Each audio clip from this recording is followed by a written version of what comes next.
All right. What's up? Hey, welcome to a brand new episode of Wrestling with Life. This is episode 20. 20.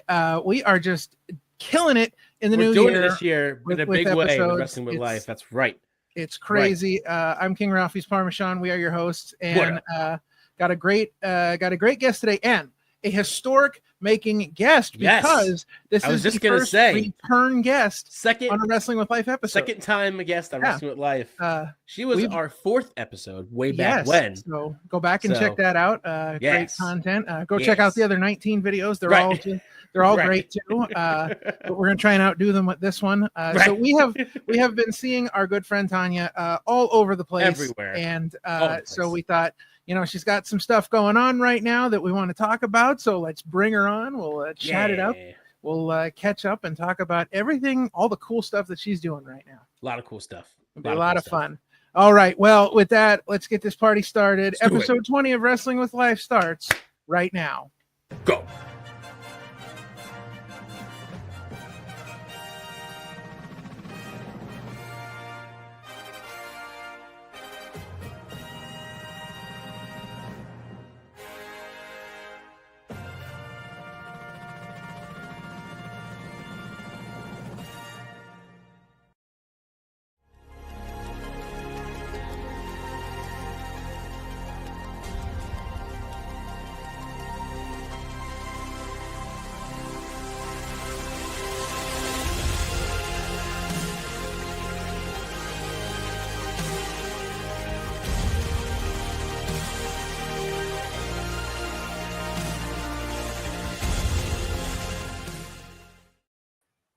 Well, we are back and we are not alone. No, we are not. We brought someone with us. Turns out to be our special guest for this episode of Wrestling with Life. Tanya, what's going on? Hello. It's nice to be back. Yeah. I didn't realize I was the first person to be on here 2 times. Yes. First 2-time guest.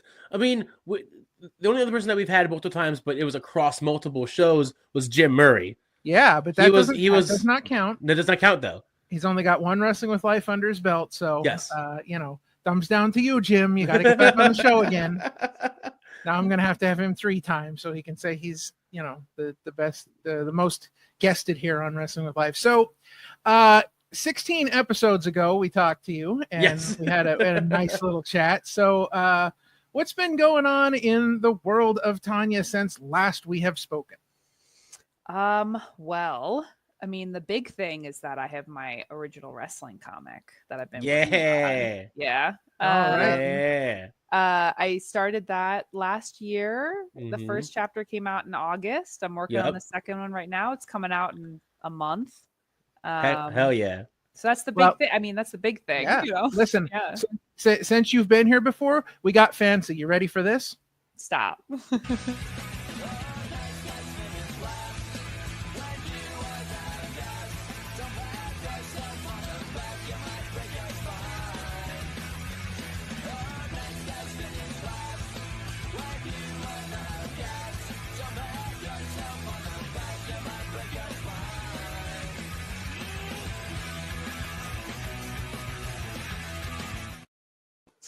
Oh yeah, we're fancy here now. We got it. The first chapter, Count the Lights. It is available now. What, if for those who don't know, what is Count the Lights about? Tell us all about it. So, I would have had my little log line ready to go. But basically, it's the story of Alan Jacobs, who is a heel wrestler. He is a part of the stable Violence, and it's his journey to realizing that maybe he doesn't want to be a heel anymore, and trying to find community and love and discover, maybe what he's been doing isn't right for him. So it's queer enemies to lovers, just exciting time. I guess. We know that you're a huge fan of wrestling. We know that you're a huge fan of indie wrestling, the whole scene, all of that stuff. But so where did kind of the idea for this get all started? Well, it was the Adam Cole and Orange Cassidy feud. Oh, in okay. AEW Okay. that Right. ended in spring break in 2021. So Right. it was like end of 2020 into no Mhm. what or maybe it was 2021 into 2022. Okay. I think that I think that makes more sense. Yes, that was it. Yeah. We'll go because- with yeah. that one. Yes, because there were audiences again, and I think Right. that there wouldn't have been audiences back then. Yeah, so it was like the Young Bucks and Adam Cole Super Click versus Best Friends, which are my Right. two favorite factions. Yep.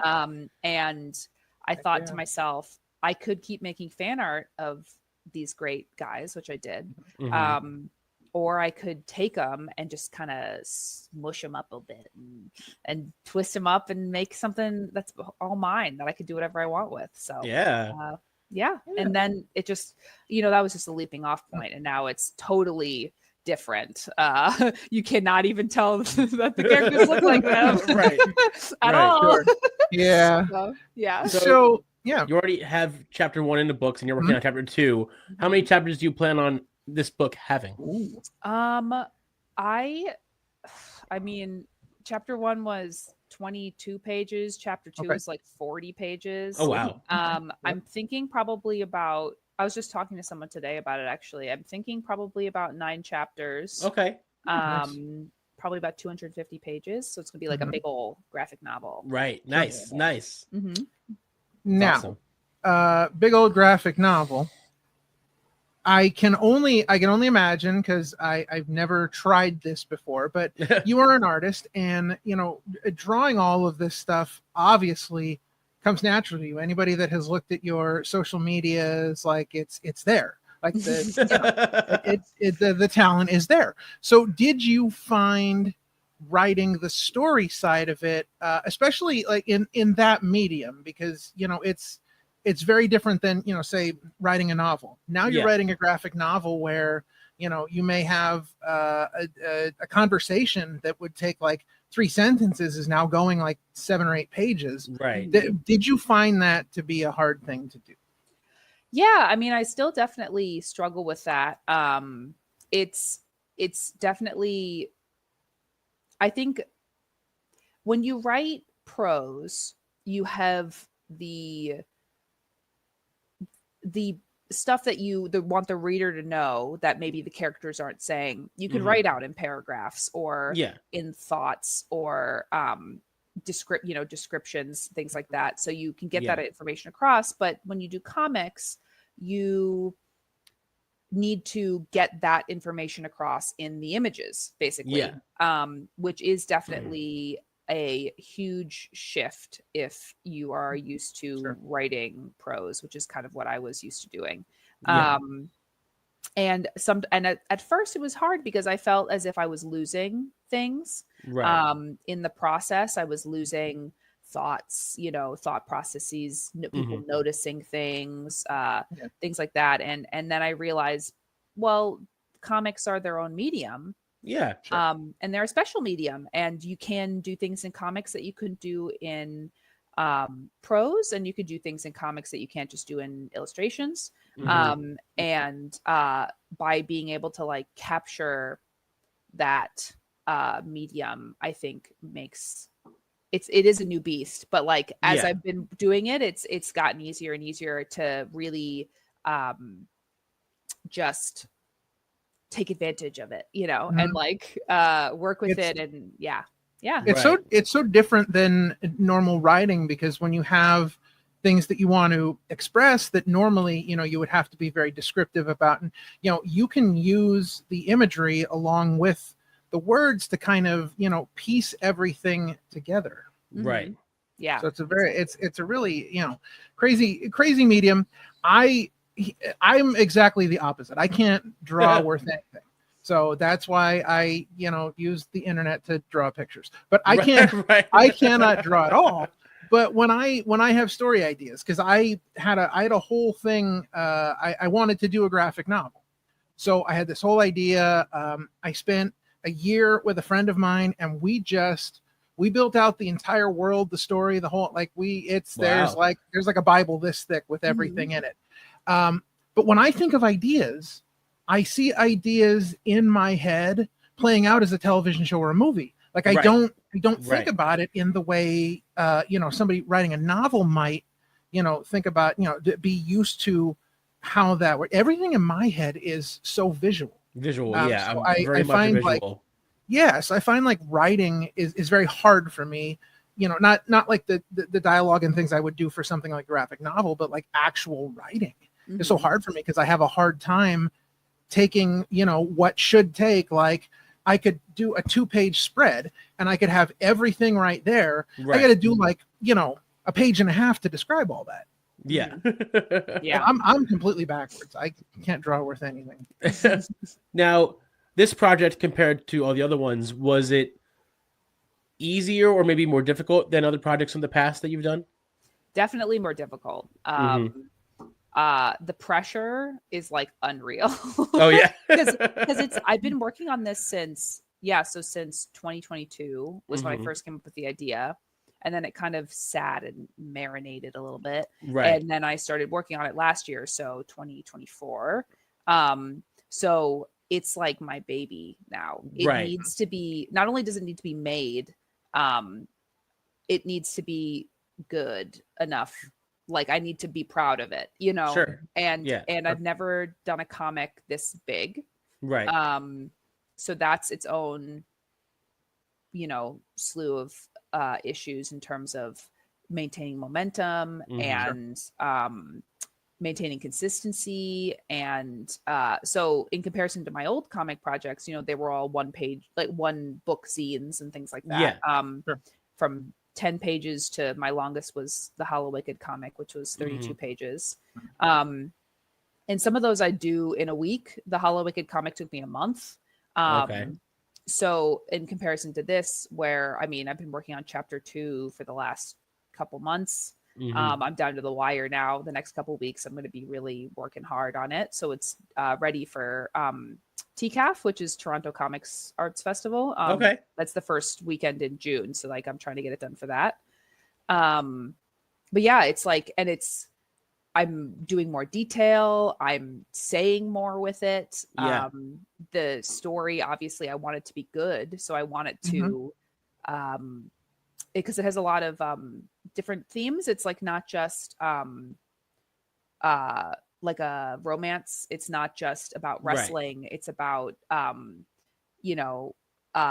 getting older. It's about your mentorships. It's Mhm. about toxic relationships and toxic friendships. It's about being like an older queer adult. It's about finding community. So it's like all of these things. And I want to make sure that all of those aspects, which are really important, I feel like, to the story, get in there and are well executed, basically. So Right. Right. Of course. yeah. So in comparison to my other work, it's like, which had basic, like pretty much 1 or 2 themes, and they were shorter projects, and it's like a totally different beast. So yeah. Speaking of other works, real quick, I just saw it before. You now have Chikara tarot cards. Yes. Oh, that's yeah. you've had those for a while. Those because I Mhm. remember following your Twitter, and I was like, man, like my wife would kill me if I owned tarot cards, But but they're so like, cool. they are so cool. So like I was cool. like, oh man, I got somehow I got to sneak them into the house. But Mhm. yeah, they are very cool. Thanks. Yeah, I did those. So I was actually doing those at the same time I did the Hollow Wicked comic. I remember because Okay. that was like my Hollow Wicked Right. binder Right. zone. And he was the first card I did, was the Justice card Mhm. with Hollow Wicked on it, and so that was 2022, I think. Okay. No, 2023. That would have been 2023 Right. fall. Yeah, I kind of did them. I did half of the major arcana, and with projects, sometimes they just kind of fall by the wayside. And I thought, well, the major arcana aren't done. I can't print them. It doesn't feel right. And then actually it was Drew Gulak who was like, when are you printing these? And I said, they're not done. And he said, so what? Print them anyway. Right. Yeah. I want Right. them. Yeah. So he was the one who actually pushed me to get them printed, and he was like my first sale in my store to get them. Nice. For, Nice. like, having them at Catch Point. So I thought that was really nice. That's, Yeah. that's amazing. Yeah. So 32 questions, 4 parts to each. No, I'm kidding. So, there are things I want to get back to, but tarot cards. What makes you think, I'm drawing these Chikara wrestlers, I should make tarot cards? How does that come about? I mean, this is really drawing back on my memory from like I 2.5 can years ago imagine. at this Well, point. listen, Yeah. But I mean, it's funny too, because I always was like, I'll never be the artist who does tarot cards, because I feel like Right. that's like a cliche with artists. Right. I feel, where everyone has Right. to do like one tarot card deck. Mhm. Like, Yes. and they're horrendously time consuming. There's so much Mhm. work. Mhm. Especially if you do the full set, like every Mhm. single suit, things like that. And Yeah. it's like 52 Yeah. cards or something like that. It's Mhm. crazy. And there are artists who are, better than I, who have done full decks, which is crazy. But I thought it just, like, especially with Chikara, like, just the performative aspect of the characters and the way that they Mhm. are larger than life, the way that they Yeah. are supernatural in many ways, and the storytelling is so good and so detailed, that the effort put into those characters and those stories really translates well, I feel, to the meanings behind the cards, and it makes them very Mhm. easy to Mhm. match up and make the cards have even more meaning Mhm. to people who like Chikara, right? Sure. So Yeah. because I very much thought about each card in relation to the storylines of the characters. Oh, okay. And like for example, I mean, one of my favorite cards is the Lovers card with Mhm. Fire Ant and Soldier Ant. Yeah. Because the Lovers card is not, everyone always looks at that and they're like, oh, okay, self-explanatory. It's lovers, right? I'm like, no, it's more than the lovers. Right. It's more than just two people on a card. It's talks about like commitment and Mhm. like I really want to look. I wish I could look up the true meaning of the Lovers card, because it's been so long since I've like looked it up. But it's like like face up. It's like commitment and caring and love and Mhm. whatever, which is like basically the colony. Like dedication Right. to each Yeah. other. But then reversed, it was like perfect for the like betrayal storylines and things. It was Yeah. just like great. Right. And I so like Yeah. that. So I, for all of those cards, I like very much thought about how each character could really fit into them and stuff. So Yes. yeah. Right. Now, do you read tarot cards? Are you into any of that stuff, or was this just like this fits? I think it just it's really just it fits. I am not like a really like astrology, tarot, like spiritual type Sure. of person. Right. But tarot, I feel like even if you don't read it or don't believe it, it draws you in because of like it's like, well, it's the concept of like synchronicity, right? So it's like Mhm. we give meaning to things no matter Yeah. what, Mhm. if it's just coincidence, right? So Mhm. if you were to use things like that to help you to work through problems, to think through things, anything, I think that is very it's just like journaling. It's just another tool. Yeah.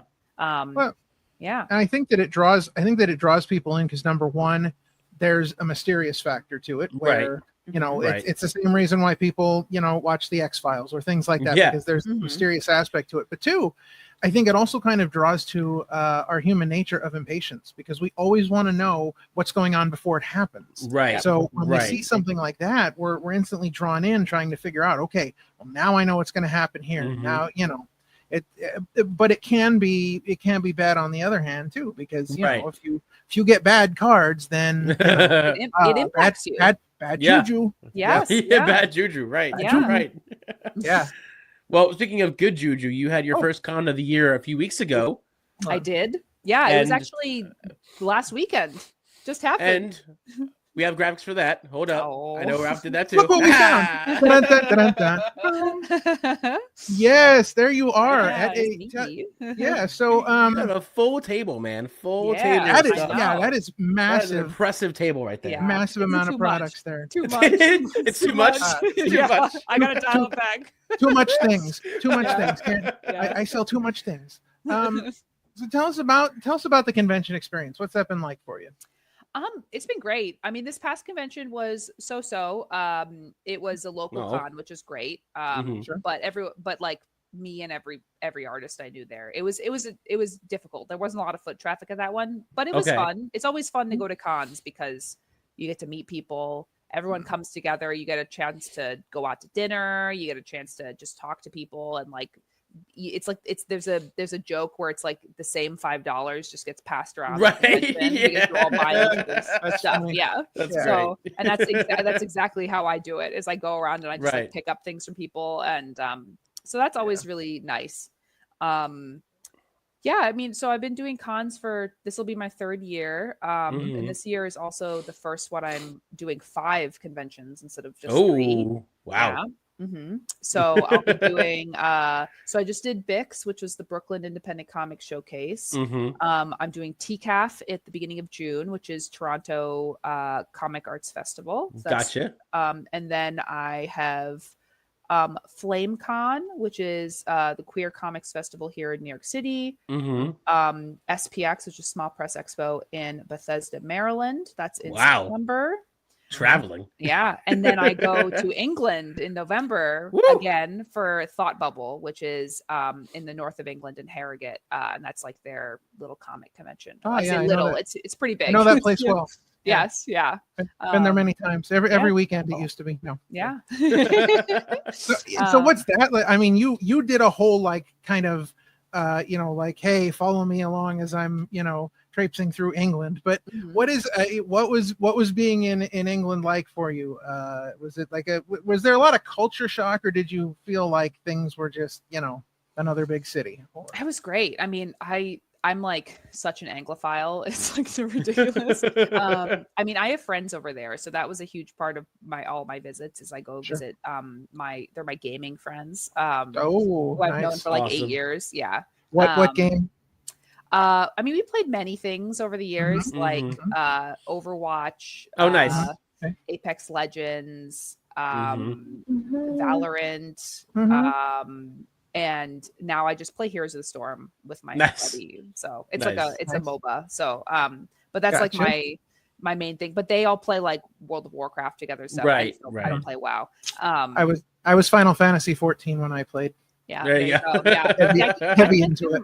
Yeah, I can't do MMO like stuff. No? It's too much. Yeah, it's You're not a big fan? yeah, it's too much of a time suck for me. Like It is. Oh, it's terrible. It's Yeah. the worst. Yeah, I- I don't even want I- to do it. I got married and that was the first thing to go. Yeah. I'm not kidding. Yeah. The only thing that I ever tried, and I think everyone tried growing up, was RuneScape, and then that was it. Oh, yeah. No, I did never RuneScape, and that was RuneScape. it. Yeah. Oh, boy. Yeah. So I just so yeah, but I mean, so England's great. Going to Harrogate for a convention was very cool. I'm really Mhm. excited to go back again this year. I think like the best thing was so most people don't know what wrestling is over there. Right. And even though there is like a reasonable amount of wrestling fans, I don't think they're coming to comic conventions. Right. Right. But I did get a couple people who saw my Chikara zine and they were like, Chikara, who the hell are you? Like, what are you doing with this stuff? You know? Right. And Yeah. those interactions were like really the best. I mean, and then of course I had like 2 people who I met for the first time who've been following me for so long. And to then finally meet in person, like one of them was my Patreon subscriber for a very long time. And Oh, wow. ordered things from me and brought my they had ordered a copy of Quest Friends for me like years ago, and Mhm. I had forgot to sign it for them, and they brought it with them so I could finally Oh, sign it. that's It was really awesome. great. Yeah, That's awesome. so it was wonderful. And I mean, and then I just love England. Like it's just the best. Like give me like baked beans, tea every day, like a full English breakfast all day, every day. Yes, I love it. Now, you said people that you have met for the first time. You also met for the first time last year, Hollow Wicked. Oh, Yeah. Oh my god. That We is were- so exciting. How is that for you? We were there for that. I Oh. think I was behind you when you met up. You literally you turned to me and said, "Hold on," and then you went over. Yeah. Give me 1 second. I gotta go meet my idol. Okay, I bye. saw that. I saw my opportunity and I had to take it. What show was that at? Was that the opening of the LVAC, Yeah, it was that the new building? one of the in hangouts. Bath? It was it was the Or was it hangout. the? Yeah, At Sokol's. yeah. Yeah, Okay, it was, all right. Yeah, the hangout circles. Yeah, It was, I think it was the one that was then followed immediately after the next day by Oh yes, by okay. the Right. opening of Elvac's new yes, Yeah. yes. Because location. that was Yeah. the show where everybody got Nickelback themes. Yep. Everyone got to my Yeah. socks. I just remember walking up to Hollow Wicked's table and he looks at me and he's like, I had nothing to do with that. Yeah. That's great. Yeah, that was the show because I didn't know I was gonna go, like it was gonna be outside like that. And I messaged Right. him and I was like, you're pale. Can I borrow your sunblock, please? And he was like, yeah, I'll leave it for you at my merch table. That's awesome. So, but yeah, it was great. I mean, so that was Lane. Oh, it was so nice. Because like we had been obviously talking for like 2 years. Like I'd done commission work for him. I obviously Right. had drawn comics of him, art of him, everything, and we just kept not lining up. And and so like it was so great. I don't know. Like he I think the best part about that was he treated me like he was a fan of me as opposed to Right. me being the Yeah. fan of him. Right. So like he was really excited to meet me and he brought his copy of my comic so that I That's could sign awesome. it for him. Nice. And I was like, wow, oh my god. Yeah, he's gushing over you being such a huge fan, and the only thing you can say to him is "Nazmul Tune, Nazmul Tune." Yeah. Yeah. It was just great. Oh man. And so that was like really just so wonderful. I was like so flattered and I got the worst photo ever. But yeah, so it was wonderful. It was great. I'm so Wasn't glad. wasn't the night before when the Spectral Envoy turned on Big Dan Yep. at the end? Oh, yeah. Yeah, right. That- There was so, that was- dude, that this may have guy been- was freaking out. Dude, that Freaking is in my top 5 wrestling moments of all time. Because when they came out together first to the music, I He was was going geeking. ape shit to begin with. Geeking. Mhm. But then when they got in the ring and they turned, I was like, yes, so excited. And yeah. that night was brutal. Oh yeah, it was with brutal. the Bakiri and like they were brutal. That was the gas can, right? Yes, Yes. that was Yeah. the gas Yes. can. Yeah. Oh, that was something. Yes. Wow. Mhm. Yeah, that was just wild. It was good. We felt the same way when we got to finally interview him last year, Mhm.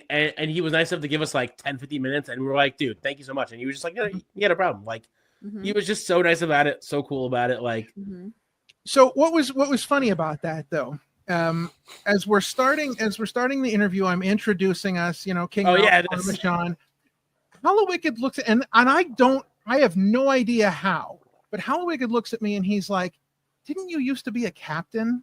Because I always did. My screen name was only CAP and the number 10, only captain. You know, and that was like my thing online. But I was like, I don't ever remember like saying anything about that. Or like, no, so I was like speechless for a moment there, and I'm like, well, I sold my boat and got a kingdom. yeah, he You know, just changed up real quick. Because it was such a shock to me. Like, here's a guy like Hollow Wicked, and he knows something about me. Like, that's Yep. freaky. Like, 'cause, I mean, we talked about it during the interview, but like, you have indie wrestlers that are like Mhm. here. And then you have some indie wrestlers that are like here. I feel like Hollow Wicked is revered among the indie world, like the Undertaker is revered in like WWE. right here, Yes. like He is right the- here. He is, like he's the, you know, next to Ultramantis, those two are like, you know, the kind of people you would treat like Andre the Giant. You'd call him boss. Hey boss, can I get something for you? Right. You know what I mean? Like Yes. he talks, you listen because you know it's Mhm. gold. Like Mhm. it's so that was really freaky for me that like somebody he knows something about me. Wow. Mhm. It was really cool. Great. Mm-hmm. Like Yeah. just And because- I don't do that anymore. Like I've met no, right. I've met by now I'm probably close to 600 wrestlers. And I, like I've met huge names, and I don't do that anymore. Like that's just, it's just like old hat to me. But Right. that was, man, I was, and Ultramantis too, by the way. Like, Yeah, that was cool too. When we started this podcast, that was the first name I brought up. I was like, I need to talk to Ultramantis. Like that is my number one get. And he was the nicest guy too. Like he was super accommodating. And he's like, yeah, come on, let's do this. Let's, oh, he was great. What's even crazier is that we had been trying to reach out to him for like since we started the podcast, and never once did he say no. He just said yes. Well, let's figure out when to do it. And just that moment, like you said, just never came. We just never could align things together. Sure. So finally, when we were at Real Rumble, I asked him. He said yes. Then we did it, and that was it. I'm like, like, there you go.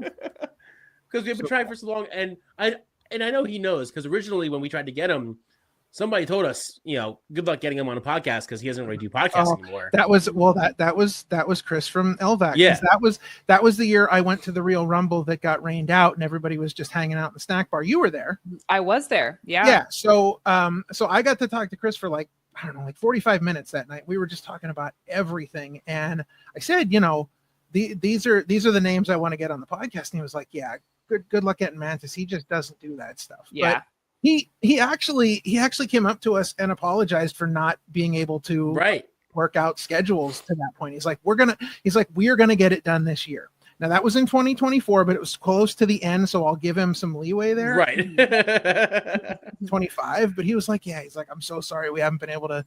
But I don't, you've been a fan of Chikara for a long time, so like there's certain names that are just like, again, talk about names that are up here. And especially in the lore of Chikara, people that have done everything. Like when I think about Chikara, I think about the VFW in Hellertown, and I think about Ultramantis and Larry Sweeney on commentary, and I would put them up against anybody, including Gorilla Monsoon and Bobby Heenan, and that is like listening to those two is a love of mine. Yeah, it's so crazy when you think about like the people that like we are like talking to and seeing at shows and like, hey, what's that? It is just it is a bit crazy to think about. For sure, for real. Yeah.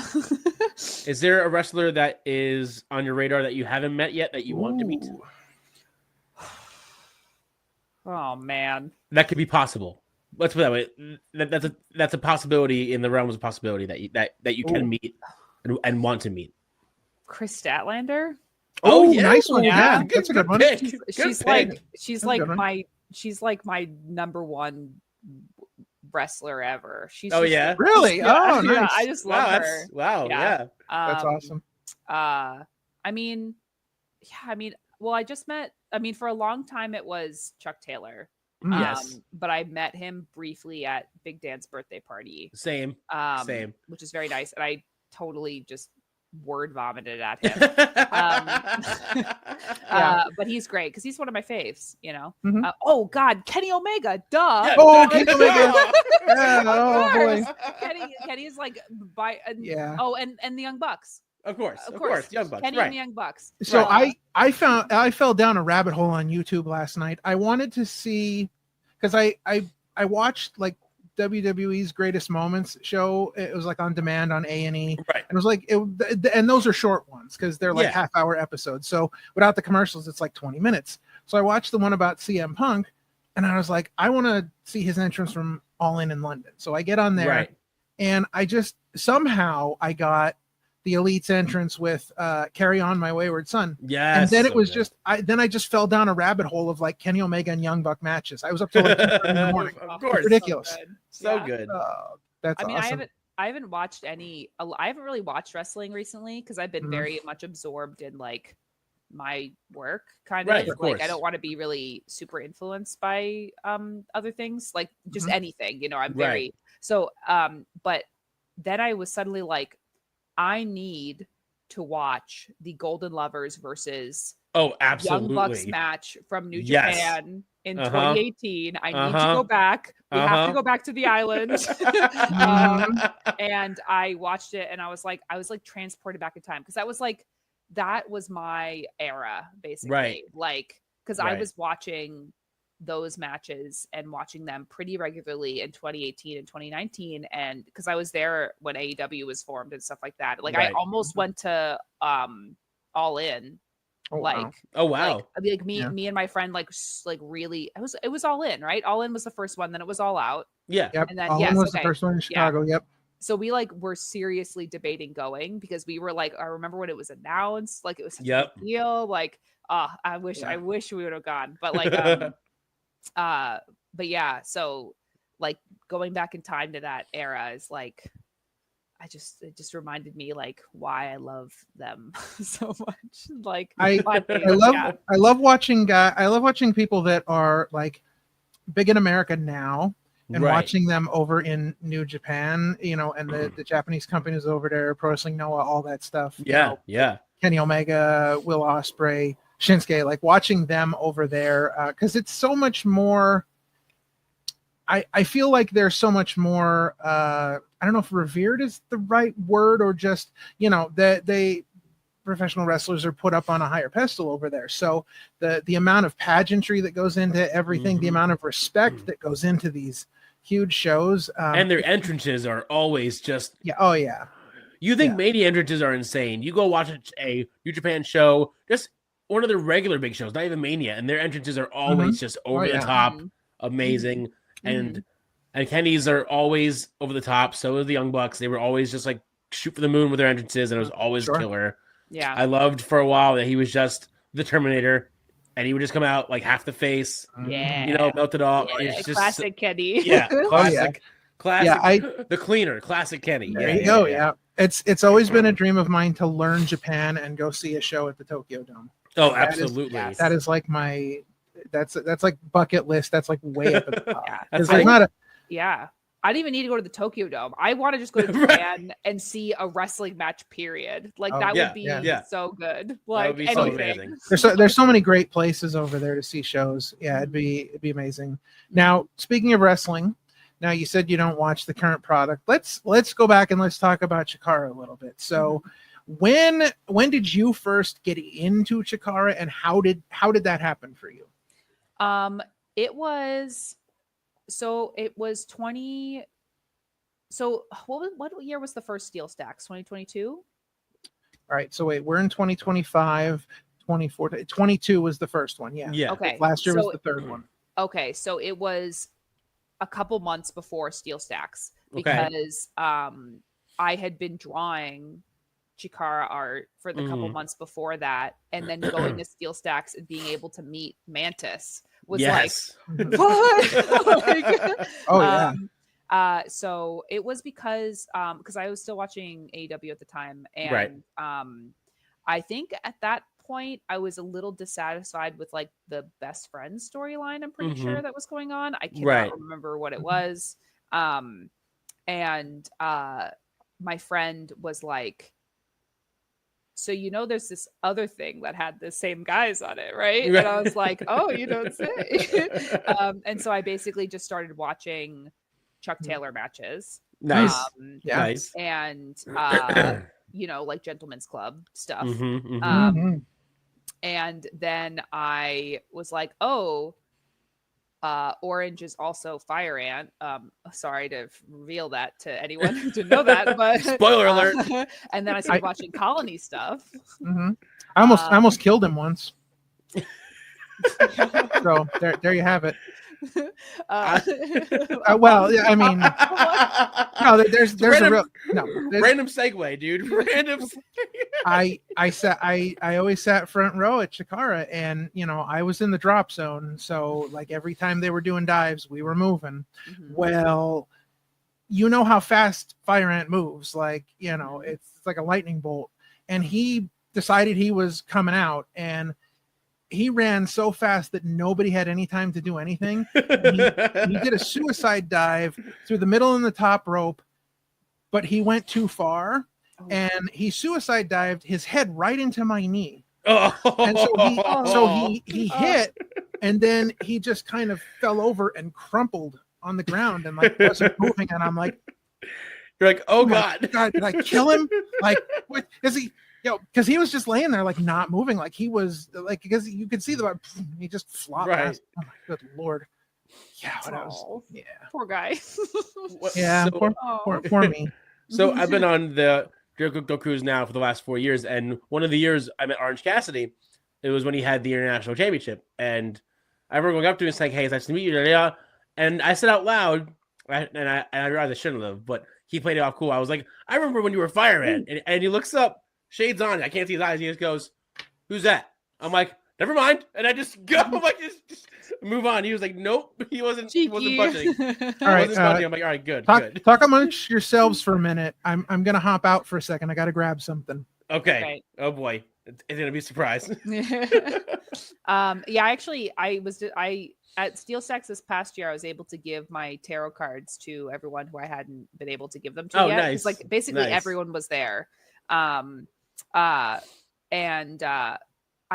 My brain like shut down because so a friend of mine was like, "Oh, I can get Orange for you," because he's like upstairs. So he ended up coming down, and I gave him the Hanged Man card, and I completely forgot to give him the 3 Fire Ant cards that are in that deck. Nice. Basically, like I'm not even sure if he would have wanted them, but I feel like I've heard tales that he enjoyed being Fire Ant, but also but Orange Cassidy is the man.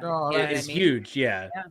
So Orange Cassidy is definitely up there. He's a huge hit at the Hindmarch household over there. Yeah. Oh, he is. He's a favorite. In fact, so the biggest fair every year in Pennsylvania is in Bloomsburg. It's called the Bloomsburg Fair, and they have a stand there that will take any photo and they'll put it on, like they have wood planks. Right. So they'll print it on the wood plank. So it's become a tradition that every year we get a picture on one of those boards. And so the first one we ever did, we decided we were going to put on a picture from the Real Rumble where my wife and I got a picture with Orange, because she is like the hugest Orange Cassidy fan ever.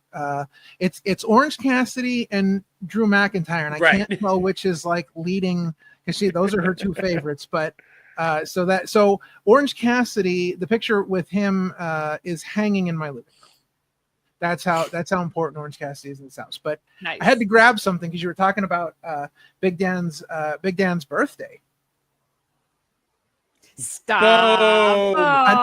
Another lovely piece of art. Now this is framed. It's not, I have not, see, my walls are so full of like wrestling stuff already here that I don't know where to put it. So I've been like trying to figure out a spot. But yes, so it is signed by Ultramantis, Big Dan, and Jimmy Lloyd. It is not signed by the artist, so that will have to be something we do. That will have to happen. That will have to be done. Have to happen. Yeah, we have to bring, because Sean has it too. Don't you have that one? Great. Do I? No, I don't have that one. No, you didn't get that. All right. No. So, I have extra. Yes. I think I have extra, so I have to give you one. Yes, I need one. I need to frame that one. Because I only framed the Wrestle Cup 3 poster and the Regeneration poster. This is like a very like WrestleMania moment, because I have like that. I have that photo from WrestleMania week. I'm wearing my Wrestle John and Euphoria shirt. Yeah. So it's all right. But go ahead, Sean. I had a thought. Sticking with wrestling, I had to ask, how was it to run the ropes at Catch Point last year? Oh yeah, that was fun. So that was the first time I ever got into a wrestling ring, which is pretty cool. And it was like, so I was taking photos there, which was great. And it was very nice of Drew to invite me. And great of the guys to everyone was like really nice, and they all really like played it up, so it was like extra fun to take photos of them, because they were like mock wrestling they did as a part of their training, right?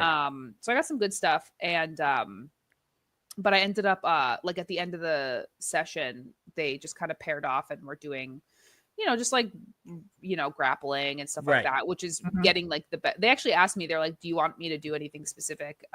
And I was like, I mean, if you do grappling stuff, like that always is like the best photos. Because you get a lot of hands, a lot of bodies. Package pile driver, springboard 450. Any of that stuff. Yeah. And so I ended up actually getting in the ring to photograph some of those because I knew that they weren't going to be flipping all over the place. Right. Obviously, they were just kind of grabbing each other. So that was nice. And then I was like, Drew, tell me what the hell I'm supposed to do here. Like, how do I? And so he was like telling me how to like. He was like, well, you want to bounce so that the rope is hitting like above your like butt, like on your tailbone, and then you have to make sure that your body is like lining up exactly with the rope, so you're not like your body isn't going from one way or to the other. Your feet have to be kind of on the ground, so you're and you're grabbing the ropes and these. And it was cool. It was like. And you're like, when you climb up, because I climbed up to the second rope and like looked down to see what that looked like. You're so high up. Right. How they do it. And it's a lot bouncier. Like I was like bouncing in the center of the ring a lot, like on the boards. But it was cool. It was cool to just like stand in there after so long being on the outside. Have the opportunity to do that. So that's really nice. It was fun. I really enjoyed it. Yeah, you need to come see the Wrestle Factory sometime. It's a lot of fun there. Oh yeah. So they do something called a Pro Wrestling Workout, which is on Thursday nights. And it's basically just, Danny and Josh are running all these crazy different wrestling drills, and it's very, very athletic. But anybody of any athletic ability, bicep, whatever, you can do this. Anybody can do this, and they make it very inclusive that everybody can get in there and do it. And so I was there. Now, I'm prefacing this with my wife doesn't watch this show, so I'm okay to say this. But if you ever see us at a show, you can never bring it up. Okay. So I have sword of secrecy. I have a huge number of medical issues right now. I got a tumor in my neck. I got a fracture in my spine. I got all this stuff going on. So I was going to check out Pro Wrestling Workout and just see the whole thing because they invited me down. I was like, I'm going to see all this stuff. My wife was like, do not get in the ring. Like, no, I'm just going to watch. Do not get in the ring. I'm like, all right. So I get there, and Danny's running class. Josh isn't there that night. Danny's running class, and he keeps saying to me, like, get in there. I'm like, no, I can't. This could be slightly close to grounds for divorce if she finds out. I cannot take the chance. He's like, get in there. So finally, at the end, he's like, we're doing real simple stuff. So they were doing a drill where they were kind of running around. They were kind of going in a circle, and one person would come in and run the ropes and drop down on the other person and try and pin them. And the person underneath had to kick out. That was the whole point of the drill. So he's like, just come in the ring and be the referee, like count 1, 2, 3. Right. So I'm just standing there counting 1, 2, 3. So then they get to the last drill that they do, which is this: everybody gets in a giant circle in the ring, and one person starts in the middle, and they just kind of go like randomly just go at people, and all you're doing is collar and elbow lockups. That's all you're doing. So it's this whole thing.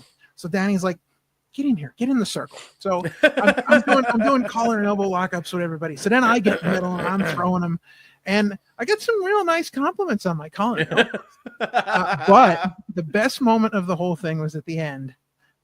So they give out a title belt. They have a title belt, a real nice looking title belt, that they give to whoever they think was the best in class that night. So of course, they're playing the whole thing up, and they give me the title and all this stuff. And they're like, so they called me into the ring, and they called another guy in, and they said, all right, so because we're giving you, because you were the best, you get to do this, and he has to take the move because right.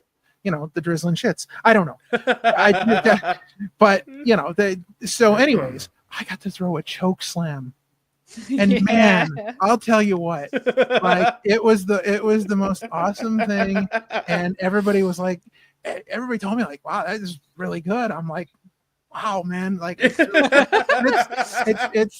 is really cool to be in the ring. It's very make different. A wrestler of you yet. Oh, dude, listen. Oh, Sean, Danny Cage has been trying for years. Yeah. When we first started the Monster Factory month, and I showed Rob his first few shows, Danny came walking and was like, "So, what do you get in the ring?" And he's like, "I can't." Well, I've had 4 concussions. He's like, "Never mind." Yeah. No, but then, But then at the end, he Try it said to me again. again, he's like, I'm going to get you in that ring eventually. So every time I see him, he's like, you're getting in that ring. I'm like, you're like, I might die if I do that. yeah, that could be my last. All right. Be your So, last in ring. We are going to make a little history here again.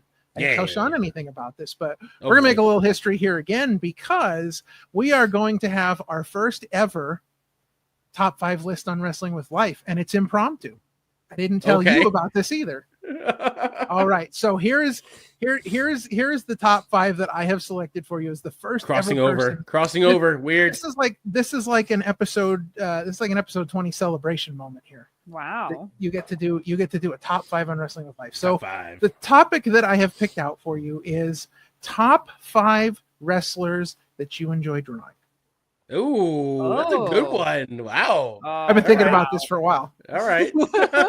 I'm excited to hear it. Oh God. Okay. In no particular order, or should I really? Think you can. about Yeah, you can do it. However you want to do it is fine by me. You don't have to rank them because I know you don't want to pick favorites. But... Okay. So, Ultramantis, definitely. Sure. Very fun. I could draw his mask from memory now. Crazy. Orange Cassidy. Yes. Yes. That face is burned into my brain. Yeah. Yeah, Hollow Wicked, I'd say. Probably. Hollow Wicked. Yeah. Great mask. Like really fun. Yeah. Okay, now we're getting down to the not like those are the top 3. You like rushed it. You're like, all right, top 3. Now we get to the ones that are like, I know those. Yeah, right. you're like the Latvian Snow Tro and Ultimo Breakfast. Yeah. Oh God. See, now I'm trying to remember. I have to like look at my Instagram and see. Go through your old. Yeah. Well, I mean.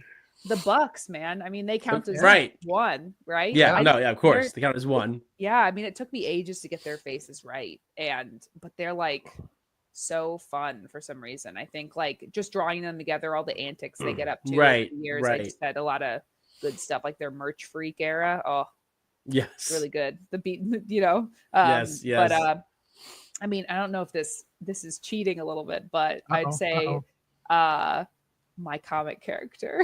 Oh, nice. No, listen. Right. That works. Listen, you have an actual product. He's out in the world, so there you go. He's my little scrungly. He's like my little guy. Like I just love drawing his like little angry. It's like your spirit animal. Right. Yeah. He gets so mad all the time. All right, so I was that, and that's a great list. Obviously, people that you're very familiar with. Right. You did draw a mask for Ultramantis, if I'm not mistaken. There it is. There it is. I see it right there. There it is. Yep, right on the shelf. Awesome. He's been peeking out. Yeah, that's very, very cool. Yeah. So it was a collaboration with Ultimo, who does gear stuff. Yep. And he reached out to me and was like, hey, do you want to design the fabric for Mantis's Christmas mask? So it was. And you're like, no, I definitely don't want to do that. That is like the last thing I'd ever do. Why did you ask me that? So that was 2023, I think. Yeah, because it was 2023. And I had been in such a horrible art slump, like the months leading up to that, because I had moved and I'd started a new job and I just wasn't drawing at all. So, and that is like what broke me out of it. Like I just remember drawing on the way down from a convention in November. The first little guy for that mask, and then and it was really fun. It was like to see Mantis like come out in that mask. I was like probably freaking out. Yeah. I didn't even get any photos. I had to like ask friends to send me photos of him. You have photos of the mask, please? Yeah, and so that was really cool. Because also, Ultimo like asked me like what colors should I use for like the faceplate. Oh, cool. And I was like, well, I'm drawing him like with a gold mask and thing, so you should do, or a yellow, And so I was like, you should do gold. And he was like, oh, I have these like. Should I do regular screens for the eyes, or I have these like little flippy? It has like flippy sequins on it, on his eyes. So I was like, oh, definitely do that, because whenever I draw him, I always draw him with a little glitter in his eye, like coming through the mask. Yep. So apparently he cannot see through those sequins though. So boy, it's like a nightmare mask. Yeah, I mean, I put it on, and it's kind of hard to see out of it. So, well, what's crazy to me is that Razor. I have one of like the old Hawks masks from the old Chikara days. I think I have Silverhawk's mask. Mm-hmm. And I tried wearing it, and I can't see through the mesh. Yeah, I was like, "How do you see through it?" He's like, "Well, it's hard because I normally wear glasses, and when I can't wear the glasses when I wear the mask, so it's worse." Yeah, it's insane to think about. Yeah, it's worse. I'm like that's not good. Yeah. I'm like, I would never make it because I can't put contacts in. So well, it just makes it more, for me, more impressive that he does do so well in the ring, and that knowing that he really can't see in the ring. I know. Knowing that he really has limited vision. All of them do. I do all those masks that have the mesh. I don't know how they see through. I'm like, how is it visible? Like, I know. Mantis's mask, Razor's mask, Danger's mask, Thunder's mask. I'm like, how do you guys see through all that mesh? Yeah, it's crazy. Mm-hmm. Yeah. All right. So you told us a little bit about the conventions you have coming up. Anything else cool you're doing you want to talk about? Hanging out? Yeah. Yeah. I mean, actually, I'm actually making a photo book right now. Yeah, that's right. Yes, talk about that, please. Yeah. So it's I'm compiling all my best photos from wrestling shows that I've been to in the last 2 years. So 2023, 2024. And I always take film photography at shows. So I don't Yes, I was going to say you're very old school as far as like right. Yeah. I shoot on an for any of the photo heads out there. I shoot on an Olympus OM10. And it's very lightweight, nice, SLR camera. I usually shoot Cinestill film because I feel like the color is nicest, and I do 400. They have a 400D, which is like a daylight, or an 800T, which is a tungsten light. Balanced films for the film guys out there. Right. But with film, you don't end up really getting a lot of photos that are like it's with digital, you can shoot 2,000 photos at a show, and then you'll get your picks basically. Right. But usually on a roll of film at a show, I end up getting max maybe 7. Well, I'd say like 7 to 10 photos out of a 26 to 36 exposure roll. Right. So I don't get a lot, and then out of those 7, some of them are just not good. Right. So it's been like it's a culling process, but then when you get that one really good photo, right? It feels so good. Yeah. So I've been working on that. I have the layouts pretty much all planned. I just have to go over them again now that I'm done with my convention that just happened. Right. And I'm starting to print my own work at home and not send it out anymore. So it'll be really hands-on, the book that I'm making. And I think I'm gonna, hand sew it and really make it. I'm gonna do I'm planning this is a exclusive reveal. Oh boy! Tag it, Wrestling with Life exclusive. This might be our first Wrestling with Life exclusive we've ever done. It is. I think it is. You're hearing it here first. I think it's going to be, I'm pretty sure it's going to be about 36 to 40 pages. Okay. Hand bound, and I'm going to do like a rice paper cover around the outside, which is going to have the title and then the image underneath. And that's going to look really cool. I'm really excited about rice paper's neat. Yeah.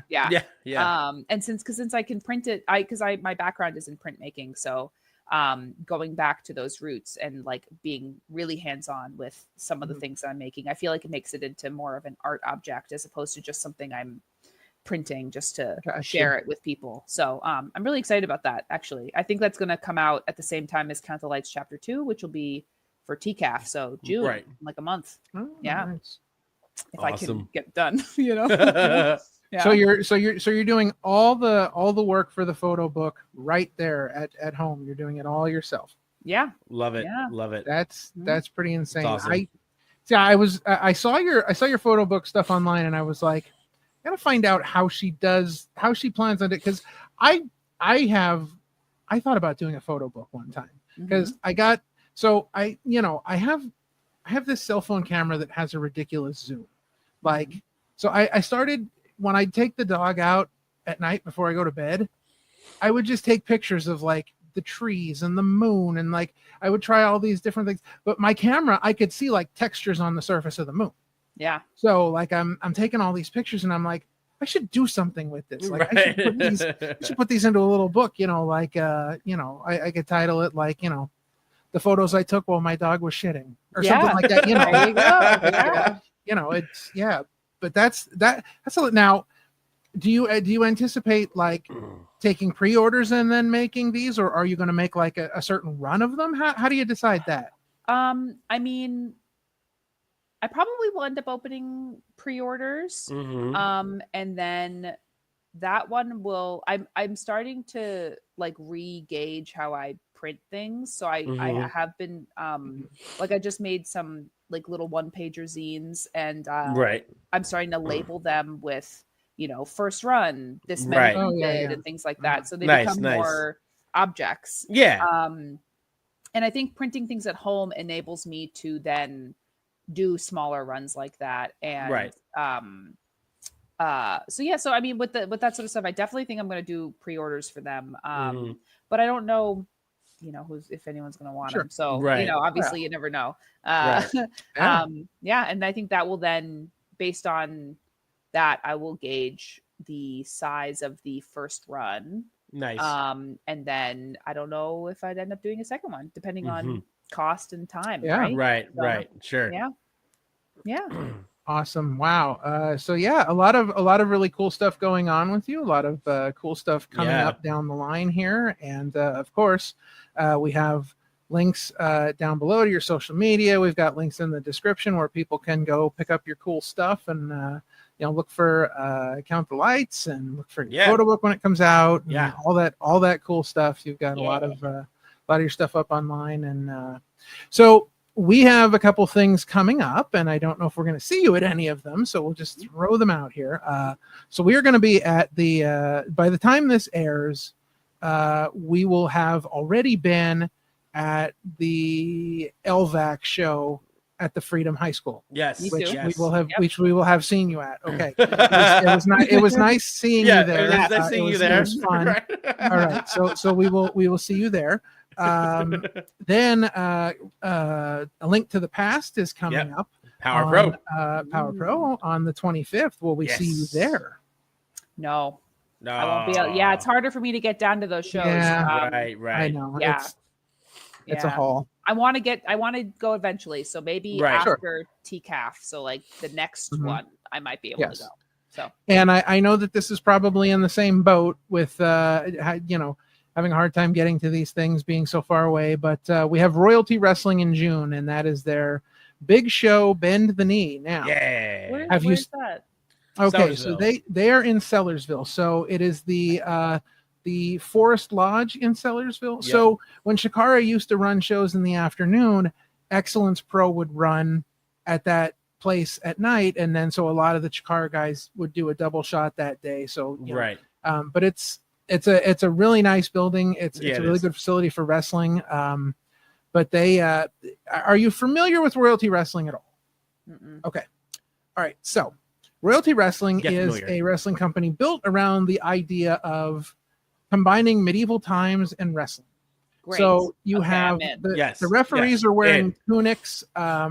They have done some really cool things. They had a capture the flag match. Yep. So that the first in professional wrestling history, which was very cool.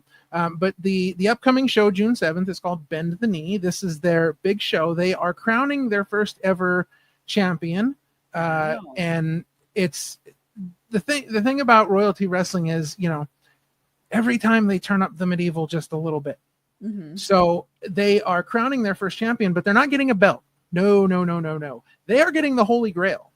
Yes. And they have a Holy Grail there. It's on a table. It shows off to the side. They have a spotlight on it, and they have someone there to guard it because rumor is that if you touch it without winning it, you disappear. Okay. So it's very guarded, but they are crowning their first ever champion, and so we have been covering their shows. We've been hanging out. We do we started this past month with Deus Ex Machina, who is a rising star in independent wrestling. It is crazy. He has become the most watched video, the most watched episode of Opinion City on our channel. Yep. He's at like 375. He's getting close to 400. It's insane. But we did a watch along with him of one of their shows, Chivalry is Dead, and we have another watch along that will have already aired at this point by the time this comes out. So watch it. So yes, go back and check that out. We are watching. We are watching. Yes, we are watching the Masquerade Brawl with Deuce and Brother Bedlam. Who I've been told our Brother Bedlam interview is our best interview ever, and Danny, who teaches at the Wrestle Factory now, makes all his students watch it because they believe the passion that Brother Bedlam shows and the conversation we had. And, so we will be there. You'll have to get to one of their shows. Yes, seriously. Cool. It's a lot of fun. Oleg the Usurper has been reborn as the evil Castle Rolfenstein, and he is just incredible. He amazing. At the last show, he defeated the Colony in a 3-on-1 match. Him against Ultimo, Thief, Electro, and Cutter Ant, the newest Ant. Which we finally got to see Cutter Ant. There's 4. And Soldier Ant was there. Yes, that's right. The return of Soldier Ant. How could I forget the return of Soldier Ant? Soldier Ant, come on, it's so important. He must have had like antenna transplant surgery, to be able to come back and wrestle. But it's a lot of fun. So you'll have to get down there for that. Yeah, that sounds great. Yeah, good times. So so it was great seeing you at the LVAC show. It was a great show, and it was phenomenal getting you back on the show to talk about all the cool stuff you've got coming out.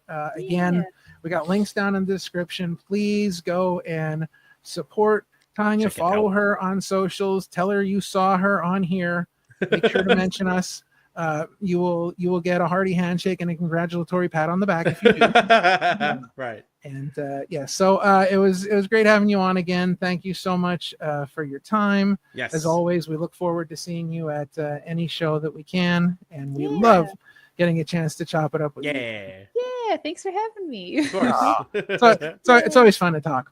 Mm-hmm. All right. Well, for the amazing artist herself, Tanya, for Parmesan, I am King Ralph, and that is going to do it for episode number 20 of Wrestling with Life. Yeah.